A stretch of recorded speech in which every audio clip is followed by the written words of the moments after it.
You're going to need a large feather. These are goose feathers, or a pheasant feather will do. You're going to need a craft knife, such as a Stanley knife, something sharp, some paper, heavy blotting paper is best, then some ink.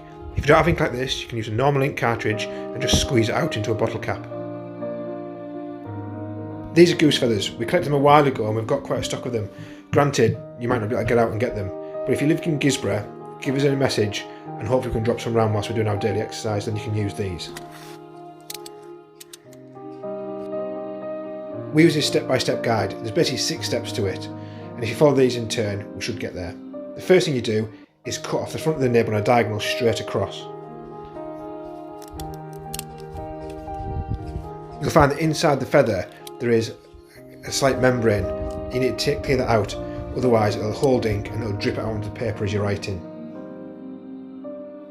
The next step is to cut off the front of the quill so it's flat for about 2 mm across, but nice and clean as well, otherwise you've got this rough feathery edge.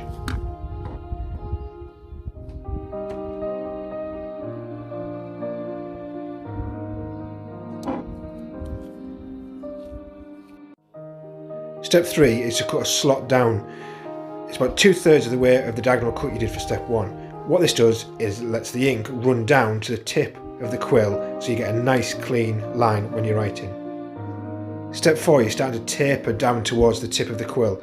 Very slightly scoot down, but you're not going to a point just yet.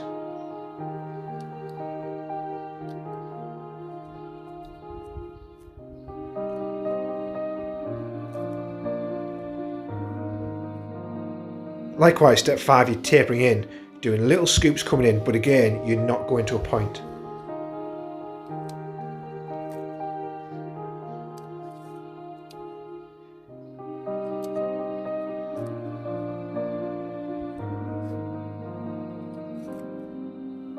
Step 6, this is where you do slice in, so it's a nice fine point. The finer the better. If it's nice and fine, you get a nice clean line as you're writing. This is the stage you may need to come back to as you're checking if it's working. If not, just taper it in a little bit more so it's a nice fine point. And this is where you'll get a nice, clean, smart line as you write.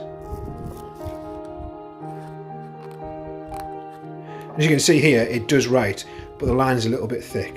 This way we can go back and we can just tidy it up a little bit, taper the point even more, so it's a nice sharp point and it'll write really accurately. You'll notice that I'm also writing with the cut part of the quill uppermost. The intact spine of the quill is at the bottom. You might also want to just trim the feathers off just so they don't tickle your hands a little bit.